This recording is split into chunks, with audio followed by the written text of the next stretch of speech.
नमस्कार दोस्तों, स्वागत है आप सभी को आपका अपना यूट्यूब चैनल जॉब्स एवं जीतू में। आज जो सीधे लोहिया स्वच्छता पर्यवेक्षक स्वच्छता कर्मी से जुड़े उन परिवारों को ज़िंदगी बदलने को लेकर यहाँ पे अच्छी गुड न्यूज़ जारी किया गया। हाँ दोस्तों, आज है लोहिया स्वच्छता पर्यवेक्षक का मानदेय बढ़ोतरी और लोहिया कर्मी का मानदेय बढ़ोतरी को लेकर कुछ बातें यहाँ पर यूट्यूबर पर फैलाया जा रहा है। तो पूरी जानकारी, पूरी कहानी मैं आपको विस्तार से सच्चाई के साथ इस वीडियो में बताने वाले हैं।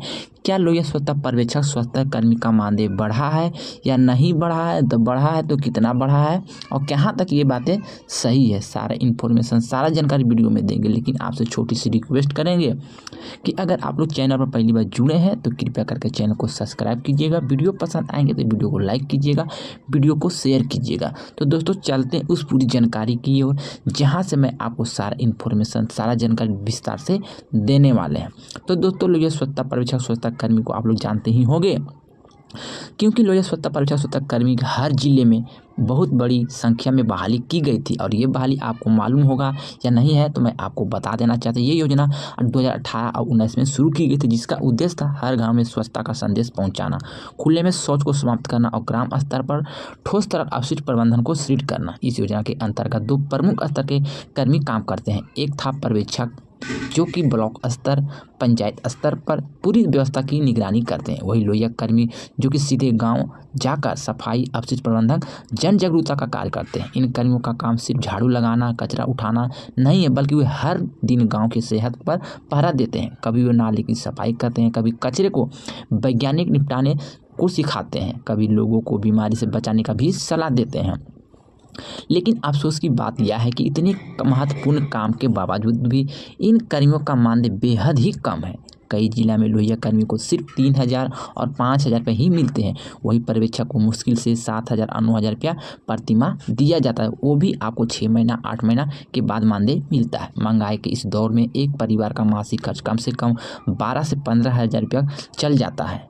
सोचिए यह कर्मी अपने परिवार की जिम्मेदारी कैसे निभा रहे हैं, आप लोग खुद समझ सकते हैं। कई बार इन्हें महीनों तक भुगतान नहीं मिलता है। कई जिलों में तो बकाया मानदेय 6 महीना 8 महीना तक रुका रहता है। और इस अन्याय के खिलाफ इन कर्मियों ने कई बार आवाज़ भी उठाए हैं।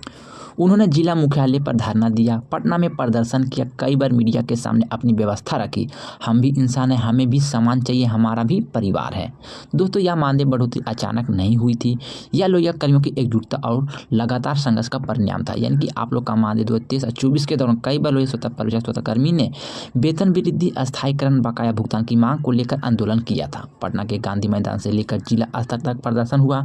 कर्मियों ने साफ कहा कि हम स्वच्छता के सैनिक हैं, हमें उचित मानधन मिलना चाहिए। पोस्टर पर भी लिखा था, जब तक न्याय नहीं तब तक आंदोलन जारी रहेगा। धीरे धीरे यह आंदोलन सोशल मीडिया पर भी फैल गया। हजारों कर्मियों ने ट्वीट, फेसबुक और यूट्यूब के जरिए अपनी आवाज़ उठाई, हैशटैग भी चलाया, लोहिया कर्मी न्याय और बिहार स्वच्छता हीरो जैसे हैशटैग भी वायरल हुआ। सरकार ने इस जनभावना को महसूस किया। बिहार सरकार ने उनकी वर्षों की मेहनत को मान्यता दी। तब जाकर इन सभी कर्मियों का मानदेय को बढ़ाया गया। यानी पहले तो और बहुत कम मानदेय मिलता था।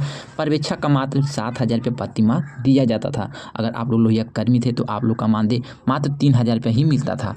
जो इतना काम करने के बावजूद, इतना हैशटैग चलाने के बावजूद, इतना आंदोलन करने के बावजूद आप लोग का मानदेय 2 से 3,000 तक ही बढ़ाया है। लेकिन फिर भी लोहिया स्वच्छता पर्यवेक्षक स्वच्छता कर्मी का जो मुख्य मांग है, यानी कि जो उनका रियल मांग है, वो इस प्रकार से रखा गया है। यानी कि लोहिया पर्यवेक्षक का मानदेय 20,000 रुपये प्रतिमाह और लोहिया कर्मी का मानदेय 10,000 प्रतिमाह भुगतान करने को लेकर इन सभी ने मांग उठाए हैं। इन कर्मियों का प्रभाव पूरे 38 जिला में लागू किया जाए। राज्य के वित्त विभाग, ग्रामीण विकास विभाग को इसका बजट आवंटन सुनिश्चित करने का निर्देश जारी किया जाए। इन सभी का मुख्य मांग है। दोस्तों यह बढ़ोतरी सिर्फ राशि बढ़ोतरी नहीं होगी, यह उन कर्मियों को मेहनत और सरकार का सम्मान मिलेंगे, जो कि वर्षों से कर्मी जिस आशा में काम कर रहे थे उनको बड़ा योगदान मिलेंगे।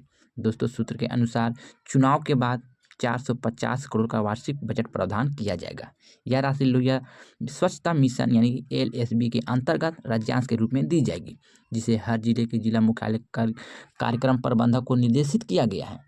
कर्मियों की उपस्थिति और भुगतान अब ऑनलाइन MIC पोर्टल से जोड़ा जाएगा, ताकि पारदर्शिता बनी रहेगी, किसी को भुगतान में देरी नहीं होगी। इसके अलावा नई नीति के अंतर्गत लोहिया कर्मी को नया बढ़ा हुआ मानदेय आपको कम से कम पर्यवेक्षक का 20,000, कर्मी का 10,000 मिलने की संभावना बताया जाता है। दोस्तों, स्वास्थ्य विभाग दुर्घटना बीमा से भी जोड़ा जाएगा। अगर कोई कर्मी सेवा के दौरान घायल होता है तो उसे 2 लाख का सहायता राशि भी मिलेंगे। जो कि कर्मी लगातार 5 वर्षों से सेवा दे रहे हैं, उन्हें भविष्य में नियमितीकरण या स्थायीकरण का अवसर भी दिया जाएगा। लेकिन यह सब आपको तब मिलेंगे आप किस नई सरकार बनकर आएंगे, आपकी मांग सरकार पर रखी जाएगी या पहुंचाई जाएगी, तब जाकर सरकार सोचेंगे, विचार करेंगे, तब लागू कर सकेंगे। कुछ यूट्यूबर जो आपको बता रहे हैं कि मानदेय बढ़ गया है, तो ऐसा कोई सूचना मुझे नहीं मिला है, ना ही कोई उसमें सच्चाई है। अभी तक राज्य में आचार संहिता लगा हुआ है। इसको देखते हुए आप सभी का सभी कामकाज, जितने भी सरकारी कामकाज है, वो ठप है। ऐसे में आप सबका मानदेय बढ़ना बहुत ही मुश्किल है। उसको लेकर कोई बातें भी, चर्चा भी नहीं किया जा रहा है। तो आपको कुछ यूट्यूबर जो अफवाह फैला रहे हैं, उनसे आपको दूर रहना है। हमारे चैनल को सपोर्ट करना है, क्योंकि इस चैनल के माध्यम से हमेशा आपको टाइम पर नोटिफिकेशन के माध्यम से, वीडियो के माध्यम से जानकारी दी जाती है। जो यूट्यूबर आपको ये जानकारी देते हैं, वो मेरा ही वीडियो देखकर अपने चैनल पर डालते हैं, उसके बाद ये जानकारी देते हैं, लेकिन फिर भी जानकारी उनको गलत ही रहता है।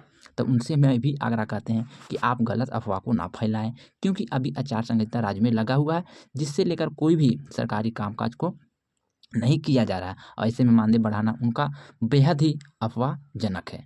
तो आपको केवल बरगलाया जा रहा है। आप सही चैनल को चुनिए और उस पर विश्वास कीजिए, जो आपको टाइम पर सही जानकारी देते हैं, क्योंकि मैं हमेशा आपको नई नई जानकारी वीडियो के माध्यम से देते रहते हैं। दोस्तों, सिवान, मुजफ्फरपुर, गया, दरभंगा और मधुबनी जैसे जिले से भी मुझे सूचना मिली है, कर्मियों को नियमित सेवा और पेंशन की सुविधा मिलनी चाहिए, यानी उन सब का भी मांग है। और या आर्थिक विशेषज्ञों का भी कहना है कि यह निर्णय ग्रामीण रोजगार, स्वच्छता दोनों को सुदृढ़ करेगा, क्योंकि जब ग्राम स्तर पर कर्मी सशक्त होंगे तो ग्रामीण स्वच्छ अभियान ज़्यादा प्रभावी तरीके से चलेगा। राजनीतिक विशेषज्ञों का मानना है कि सरकार का यह कदम विधानसभा चुनाव के बाद जोड़ने के उद्देश्य से उठाया गया है, परंतु चाहे जो भी कारण हो, इससे हजारों परिवार को राहत और सम्मान दोनों मिलेंगे। तो यह एक सरकारी निर्णय नहीं होगा, यह जनसेवकों की ही जीत होगा। जो लोग बिना सुर्खियों में आए रोज़ सुबह उठकर गाँव की सफाई करते हैं, कचरे को निपटाते हैं, बीमारियों से बचते हैं, आज वही लोग बिहार के गौरव भी कहलाएंगे। जब इनका मानदेय बढ़ जाएंगे तो आप लोग को मैं सलाह देते हैं कि आप लोग गलत यूट्यूब चैनल को सपोर्ट ना करके हुए जो सही जानकारी दें उनको ज़्यादा सपोर्ट करें, क्योंकि आप लोग का मानदेय अभी नहीं बढ़ा है, ना ही कोई सूचना है। ये पुराने वाले आपको गूगल से जो है जानकारी प्राप्त करके आपको दिखाते हैं, क्योंकि अभी तो आचार संहिता लगा हुआ, आप लोग को भी मालूम है। दोस्तों, ये थी 5 नवंबर 2025 की बड़ी खबर, जो मैं आपको इस वीडियो में बताए हैं कि जितने भी लोग स्वच्छता पर्यवेक्षक, स्वच्छता कर्मी हैं, आप सभी का 7 से 8 महीने का मानदेय रुका हुआ है और आप लोग का मानदेय भी टाइम पर नहीं मिलता है। तो आप लोग को भी सलाह देते हैं कि आपको चुनाव के बाद कभी भी आपका मानदेय आ सकता है आपके खाते में। बस आपको खाता को अपडेट करना है और अपने पर्यवेक्षक जो है उनसे लगातार संपर्क में रहना है। तो दोस्तों, ये वीडियो में थोड़ी-सी भी जानकारी आपको अच्छी लगी है तो वीडियो को लाइक, शेयर ज़रूर करें और कमेंट में लिखें कि लोहिया कर्मी को न्याय मिले। साथ ही चैनल को सब्सक्राइब करें, क्योंकि हम आपको रिलेटेड, आपके विभाग से रिलेटेड सरकारी योजना और मानदेय वृद्धि से जुड़ी हर खबर सबसे पहले लेकर आते हैं। तो दोस्तों, ये थी छोटी-सी जानकारी, मैंने सारा इन्फॉर्मेशन, सारा जानकारी वीडियो में दे दिया। फिर भी कोई जानकारी छूट गए हैं, बोलने में हमसे कोई गलती हो गई या कोई मिस्टेक हो गए तो आप अपना छोटा भाई समझ के क्षमा कीजिएगा। और जाते-जाते आपसे यही एक आग्रह करते जाते हैं कि अभी तक चैनल को सब्सक्राइब नहीं किए हैं तो चैनल को ज़रूर सब्सक्राइब कर लिया। दोस्तों, मिलते हैं नई वीडियो में नई अपडेट के साथ। जब तक के लिए goodbye, thanks for watching.